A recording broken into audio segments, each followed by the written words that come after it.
नाज़रीन अस्सलाम वालेकुम। सियासत टीवी के ख़ुसूसी प्रोग्राम ख़बर ख्याल में आपका खैर मक़दम है। मैं मोहम्मद रियाज़ अहमद और मेरे साथी सैयद सज्जादुल हसनैन। अस्सलाम वालेकुम नाज़रीन। हमेशा की तरह आपके सामने अहम खबरें लिए हाजिर हुए हैं। नाज़रीन, जैसा कि आप जानते हैं कि हम जो खबरें आपके सामने पेश करते हैं वो कल के अखबारात की सुर्खियाँ बनती हैं। न सिर्फ सुर्खियाँ बनती हैं बल्कि उन खबरों को इलेक्ट्रॉनिक मीडिया गैर मामूली अंदाज में नश्र करता है। इसी तरह सोशल मीडिया पर भी ये खबरें वायरल होती हैं। बहरहाल नाज़रीन, जहाँ तक खबरों का सवाल है, आपको बता दें कि हमारे वज़ीर-ए-आज़म नरेंद्र मोदी अजीब व गरीब बातें करने में काफ़ी शोहरत इख्तियार कर चुके हैं, बहुत मशहूर हो चुके हैं। और आप ये भी अच्छी तरह जानते हैं कि हालिया अरसे के दौरान उन्होंने वाज़ेह तौर पर कहा था कि अपनी माँ के मौत के बाद वो ऐसा महसूस कर रहे हैं कि उन्हें परमात्मा ने ख़ास तौर पर दुनिया में भेजा है। यानी आप अंदाज़ा कर सकते हैं कि ख़ास तौर पर किसको भेजा जाता है, ये आप अच्छी तरह जानते हैं। तो बहरहाल उन्होंने एक बात ये की थी कि वो बायोलॉजिकल उनकी बर्थ नहीं हुई है, यानी हयातियाती पैदाइश नहीं हुई, बल्कि उन्हें भेजा गया है। इसके बाद आप देखेंगे कि किस तरह उन्होंने मुसलमानों के खिलाफ जहर उगला था और कांग्रेस को तनकीद का निशाना बनाते हुए कहा था कि कांग्रेस हिंदू जो ख़वातीन हैं उनके मंगलसूत्र छीन कर मुसलमानों के हवाले कर देगी, हिंदुओं की दौलत छीन कर मुसलमानों के हवाले कर देगी। तो बहरहाल एक वज़ीर-ए-आज़म इस तरह की बातें करता है तो कई लोगों ने कहा कि ये तो बहकी बातें हैं। और यहाँ तक कि प्रियंका गांधी ने वाज़ेह तौर पर कहा कि मोदी जी को अपना नहीं तो अपने ओहदे का ख्याल ज़रूर रखना चाहिए। वैसे भी नाज़रीन, आपको बता दूं कि उन्होंने कई ऐसी बातें की हैं और अब तो हद कर दी है। उन्होंने कहा कि गांधी जी को, यानी बाबा कौम महात्मा गांधी को कौन जानता था। यानी 1982 तक महात्मा गांधी को कोई नहीं जानता था दुनिया में। उनकी फिल्म बनने के बाद, उन पर जो फिल्म बनाई गई है उसके बाद उन्हें सारी दुनिया में जाने लगा। ये हमारे वज़ीर-ए-आज़म कहते हैं। और ये भी कहते हैं कि नेल्सन मंडेला, आप अंदाज़ा कर सकते हैं कि जनूबी अफ्रीका की आज़ादी के लिए ख़ासतौर पर जो सफ़ेद फाम बाशिंदों के जुल्म व जबर से जो सियाह फाम बाशिंदों को बचाने में अहम किरदार अदा रहा नेल्सन मंडेला का, और जिन्होंने 27 वर्षों तक कैद में रहकर जद्दोजहद की, उनके बारे में और मार्टिन लूथर किंग के बारे में वज़ीर-ए-आज़म कहते हैं कि वो बहुत ज़्यादा मशहूर थे, जबकि गांधी जी मशहूर नहीं थे। लेकिन जैसे ही 1982 में उनके ऊपर फिल्म बनाई गई वो मशहूर हो गए। तो आप अंदाज़ा कर सकते हैं कि वज़ीर-ए-आज़म के ओहदे पर फायद रहकर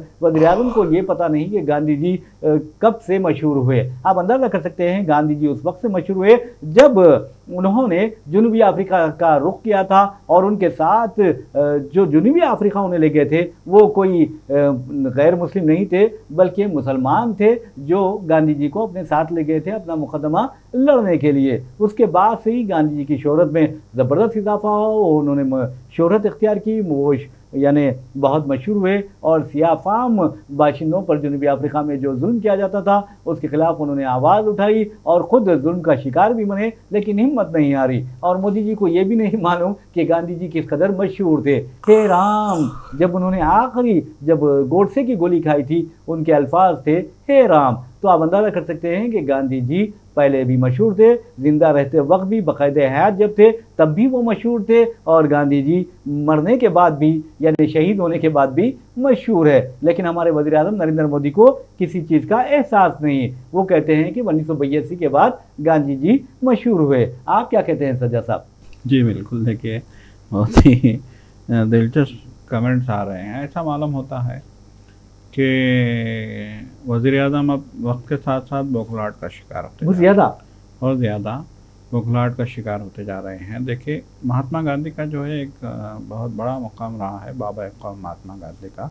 और यकीनन देखिए, जब वो साउथ अफ्रीका में थे तो सबसे पहले उन्होंने जो है आवाज़ बुलंद की थी, जो नस्ली तफरीक थी, सियाह और सफ़ेद फाम की जो तफरीक थी, सियाह फामों को जिस तरह से जो है देखा जाता था वहाँ पे, ख़ास तौर पे यूरोप में और ऑस्ट्रेलिया में, उसके ख़िलाफ़ आवाज़ बुलंद की थी।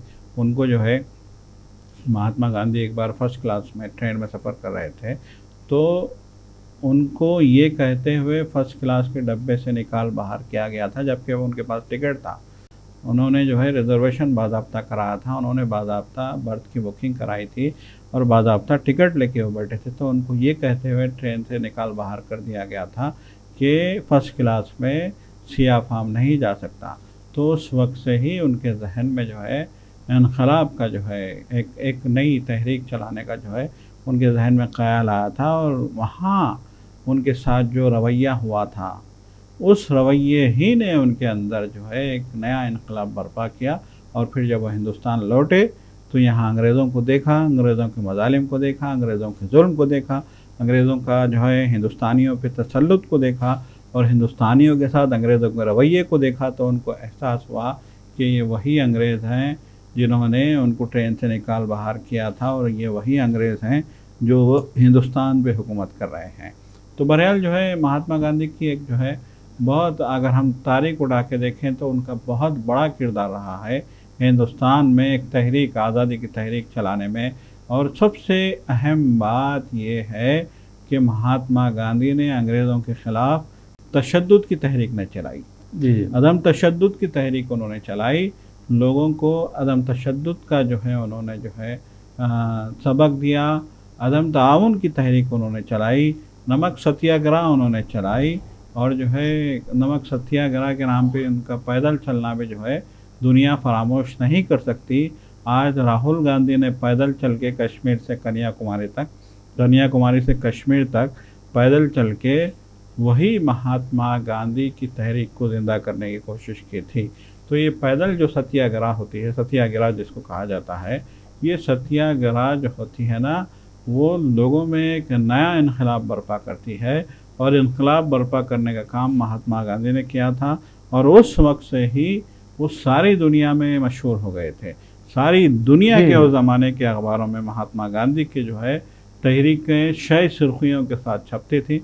अगर आज जो है मोदी जी को महात्मा गांधी की ये मकबूलियत जो है समझ में नहीं आती है, या फिर उनको लगता है कि उन पे जो फिल्म बनी थी 80s के दौर में, वो फिल्म बनने के बाद ही जो है वो मकबूल हुए थे, तो इससे बड़ा अलमिया और कुछ हो ही नहीं सकता। मैं समझता हूँ कि ये कि वज़ीर-ए-आज़म की हैसियत से इस तरह की बातें में जेब नहीं देती। वैसे भी इंतखाबी सीज़न है और इंतखाबी सीज़न में वज़ीर-ए-आज़म क्या कह रहे हैं, क्यों कह रहे हैं, किसको कह रहे हैं, कैसे कह रहे हैं, ऐसा लगता है कि उन्हें खुद पता नहीं है, क्योंकि कांग्रेसी कायदीन का ये कहना है। वैसे भी नाज़रीन, आपको बता दूं कि जहाँ तक वज़ीर-ए-आज़म का सवाल है, ममता बनर्जी ने बहुत ज़बरदस्त तनक़ीद की है वज़ीर-ए-आज़म को और वज़ीर-ए-आज़म को निशाना बनाया है तनक़ीद का, और उन्होंने कहा कि आप खुद को परमात्मा की तरफ से भेजे गए अगर देवता समझते हैं तो फिर गुजरात फसादात किसने करवाए, इस तरह की बात उन्होंने की है। और आप देखेंगे कि किस तरह के बात उन्होंने की है, और उन्होंने ये भी कहा कि जो कुछ भी हालात ख़राब हुए हैं हिंदुस्तान में, वो क्या कोई देवता कर सकता है, इस तरह की बात उन्होंने की है। और ये भी कहा है कि अगर मोदी देवता हैं तो फिर उनके मंदिर बनाने चाहिए, उन पर प्रसाद चढ़ाना चाहिए और उन्हें ये मंदिर में रख देना चाहिए, इस तरह की बात उन्होंने कही है। और देवता को सियासत में हिस्सा नहीं लेना चाहिए, इस तरह की बात की है। और नाज़रीन, आपको बता दूं कि उन्होंने कहा कि बीजेपी वाले भगवानों की तौहीन कर रहे हैं। पुरी के जगन्नाथ जो मंदिर है, मशहूर मंदिर है, वहाँ के जो वो हैं जगन्नाथ हैं, उनके बारे में संबित पात्रा ने कहा कि वो वज़ीर-ए-आज़म नरेंद्र मोदी के भक्त हैं। कितनी बुरी बात है, आप भगवान को भक्त कह रहे हैं, तो ये शर्म की बात है। और इसलिए ममता बनर्जी ने कहा कि ये बीजेपी वाले जो हैं, उनका जहनी जो तवाज़ुन है वो बिगड़ गया है और ये जहनी दिवालियेपन का शिकार हो गए हैं। लेकिन गांधी जी को भूल जाना, उनके बारे में इस तरह बात करना, हालांकि वो बाबा कौम है और मोदी जी की वो अच्छी तरह जानते हैं, और ख़ुद उसने इत्तेफाक भी की है कि गांधी जी भी गुजरात से ताल्लुक़ रखते हैं, मोदी जी भी गुजरात से ताल्लुक़ रखते हैं, लेकिन दोनों की तबीयतों में कितना ज़मीन आसमान का फ़र्क है। और आप देखेंगे कि एक अदम तशद्दुद की वकालत करते हैं और सारी दुनिया में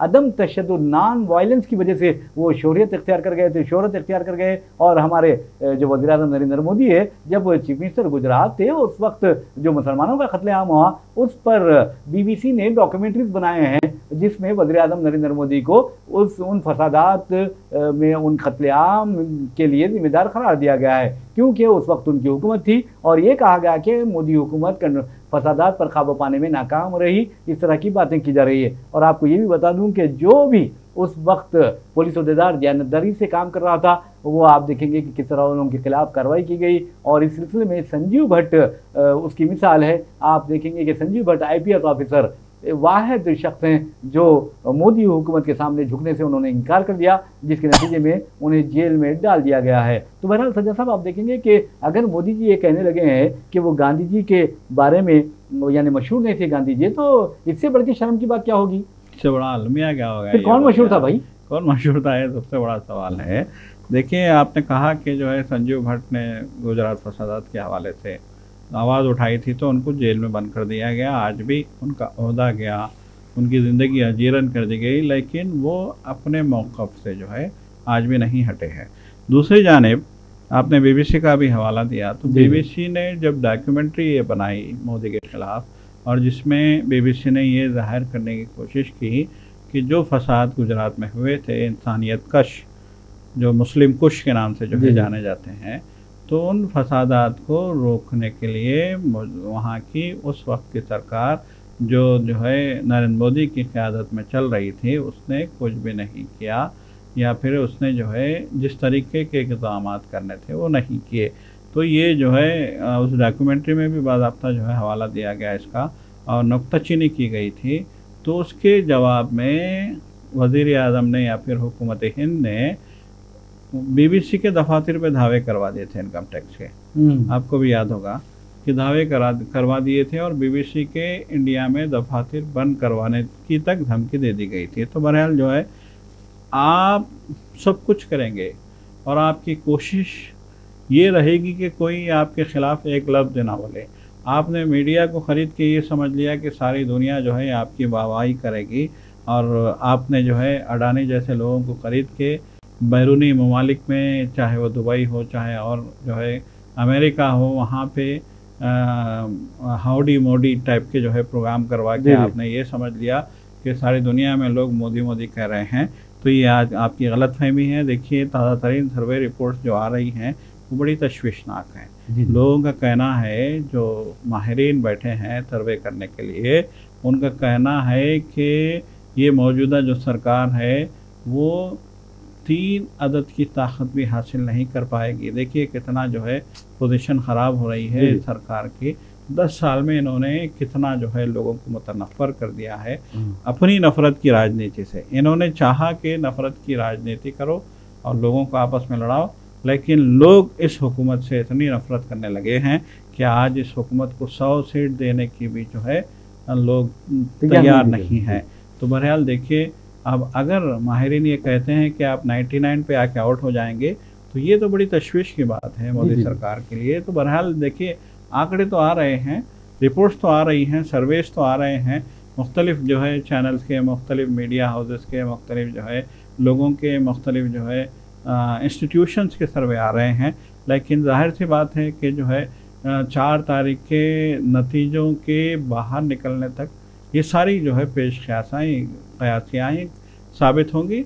लेकिन जिस तरीके से जो है इंडिया इत्तेहाद को पजीराई मिल रही है, जिस तरीके से इंडिया इत्तेहाद के जो है आगे बढ़ने की खबरें आ रही हैं, ये मोदी एंड कंपनी के लिए जो है बड़ी तशवीश का बायस है।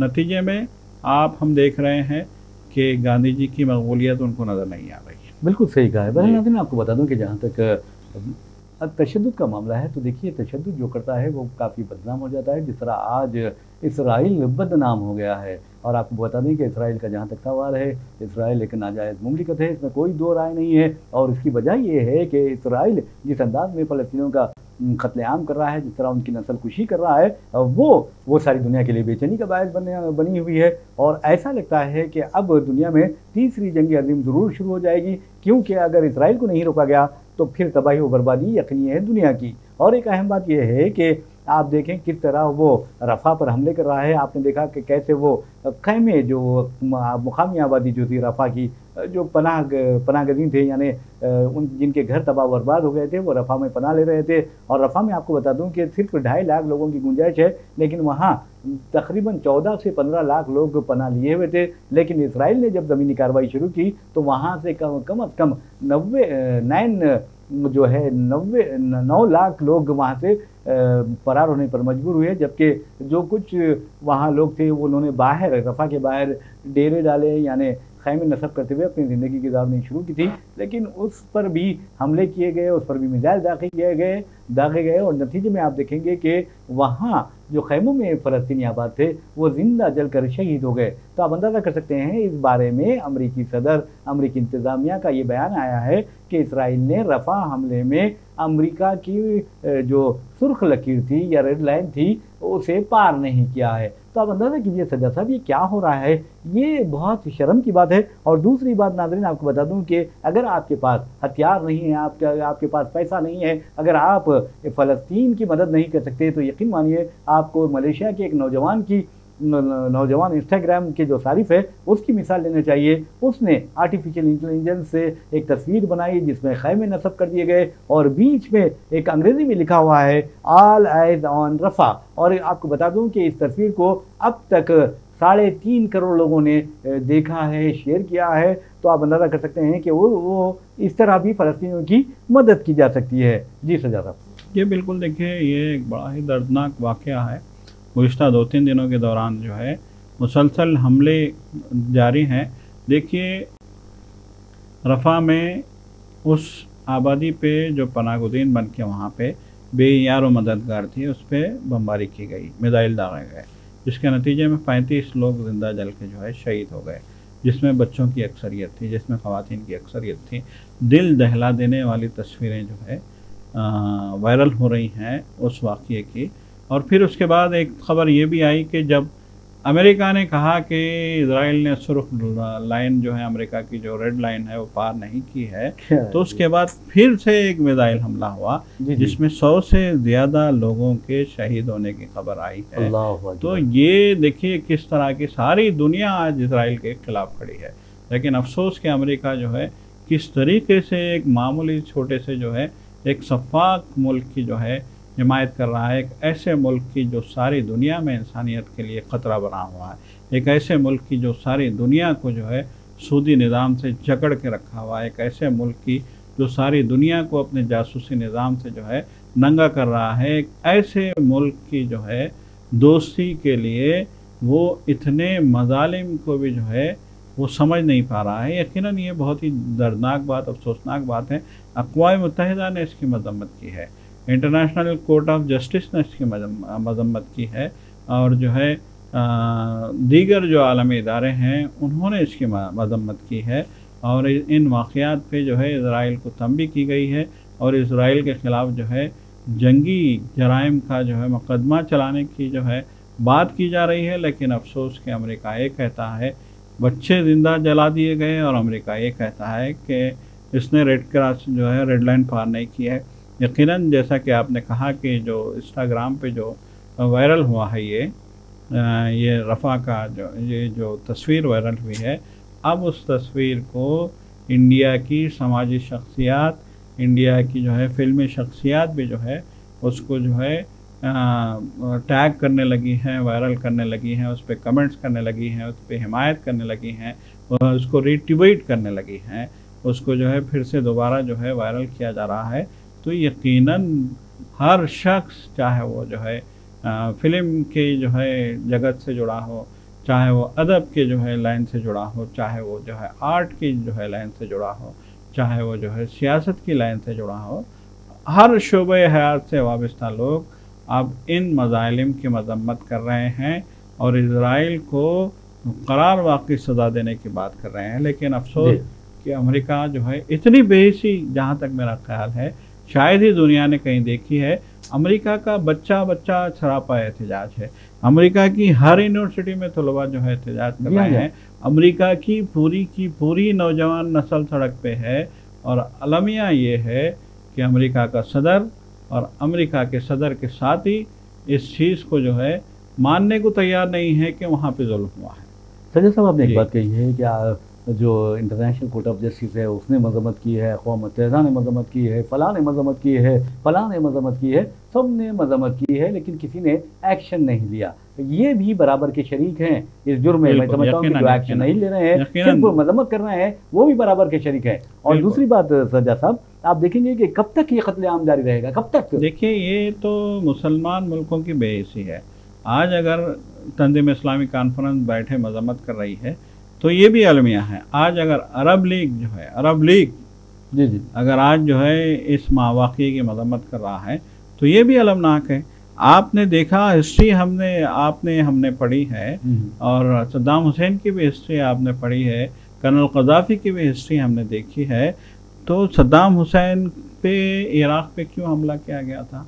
ये कहते हुए हमला किया गया था कि उनके पास जो है बड़ी तबाही फैलाने वाले हथियार हैं, उनके पास जौहरी हथियार हैं। इस बहाने से नीस्त व नाबूस कर दिया गया था। बगदाद पे हमला करके बगदाद के एक हिस्से को और सद्दाम हुसैन को फांसी पर लटका दिया गया था। क्या दुनिया फरामोश कर सकती है? उसमें बरतानिया भी था, जर्मनी भी था। इस हमले में जो है अमेरिका के साथ जर्मनी भी था, बरतानिया भी था, इटाली भी था, और ये सारे मुल्क उसके साथ थे। और बाद में उस ज़माने के वज़ीर आज़म टोनी ब्लेयर जो थे, जो बरतानिया के वज़ीर आज़म थे, जो कंधे से कंधा मिला के अमेरिका के साथ बगदाद पे हमला किया था, बाद में उन्होंने कहा था कि हमें अफसोस है कि हमने जो है एक झूठ की जो है मफरूदे पे बगदाद पे हमला करके सद्दाम की हुकूमत को तबाह किया और सद्दाम हुसैन को फांसी पे चढ़ाया। हमें इस बात पे अफसोस है कि एक झूठ की बुनियाद पे हमने इतनी बड़ी कार्रवाई की। तो झूठ की बुनियाद पे इस्लामी मुल्कों को तहस नहस करने का काम इन्होंने किया है।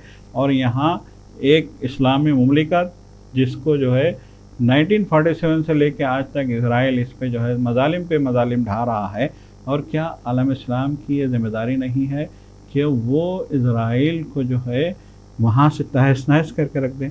जब इराक पे हमला हो सकता है, जब लीबिया पे हमला हो सकता है, जब कर्नल कद्दाफी को मारा जा सकता है, जब सद्दाम हुसैन को मारा जा सकता है, तो फिर नेतन्याहू कैसे बचा हुआ है? बिल्कुल सही। जब ईरान के सदर को जो है आपने जो है, अब जो भी हो, देखिए कोई कह रहा है कि ये जो है इत्तेफाक है, हादसा था, लेकिन अमेरिका ने तो पहले दिन कह दिया कि ये असैसिनेशन था। हाँ, ये तो सोचा समझा मंसूबे के तहत कत्ल किया गया है। तो जब ईरान के सदर के साथ ये हो सकता है, तो फिर इसराइल क्यों बचा हुआ है? ये इतना ताकतवर क्यों हो रहा है? अमेरिका जैसा जो अपने आप को खुद को जो है दुनिया का बैनुल अक़वामी पुलिसमैन कहता है, अमेरिका कैसे जो है इस मुल्क का पिट्ठू बना हुआ है, गुलाम बना हुआ है। और दूसरी ये सबसे बड़ा अफसोसनाक जो है ये यहाँ का ये जो पहलू है, ये बहुत अफसोसनाक। और आप देखेंगे कि दूसरी अहम बात ये है कि अमेरिका तो सुपर पावर है, लेकिन इसराइल उसे अपने इशारों पर नचा रहा है। बिल्कुल, ये सोचने वाली बात है, ये सोचने वाली बात है। और दूसरी अहम बात, अमेरिका को आपने देखा कि अमेरिकी सदर जो बाइडन ने कहा था कि इसराइल वहाँ के जो फलस्तीनियों की नस्लकुशी नहीं कर रहा है, उसे कत्लेआम नहीं कहा जा सकता। फिर उन्होंने अब कहा है कि जो कुछ भी हो रहा है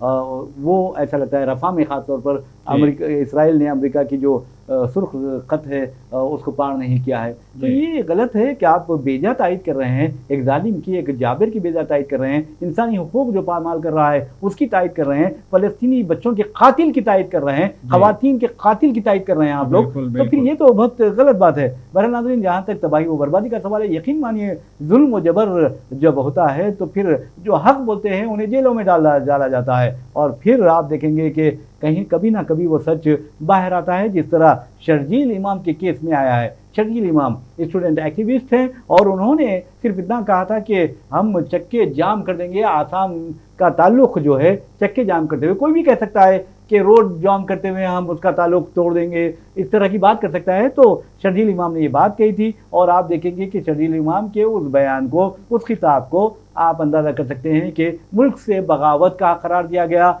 मुल्क से गद्दारी करार दिया गया, और यहाँ तक कि उनके खिलाफ UAPA के तहत मुकदमा दर्ज किया गया।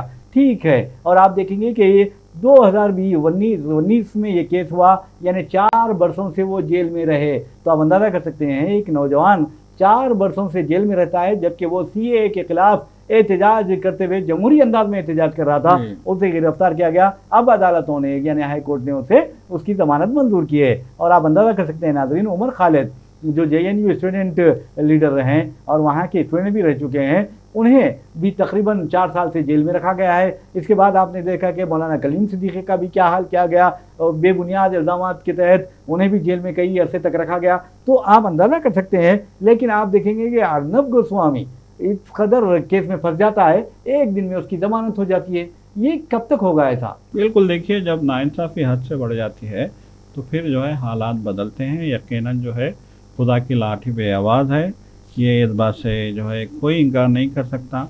और फिर अल्लामा इकबाल ने भी कहा था कि दिल से जो आह निकलती है असर रखती है, पर नहीं ताकत परवाज़ मगर रखती है, और इसका नतीजा हम 4 तारीख को देख लेंगे। बिल्कुल सही कहा है। नाज़रीन, इसी के साथ हम अपना प्रोग्राम खबर ख्याल इख्तिताम को पहुँचाते हैं। मुझे मोहम्मद रियाज अहमद को और मेरे साथी सैयद सज्जादुल हसनैन को इजाज़त दीजिए। इंशाल्लाह फिर मुलाकात होगी, फिर बात होगी। तब तक के लिए अल्लाह हाफ़िज़, खुदा हाफ़िज़।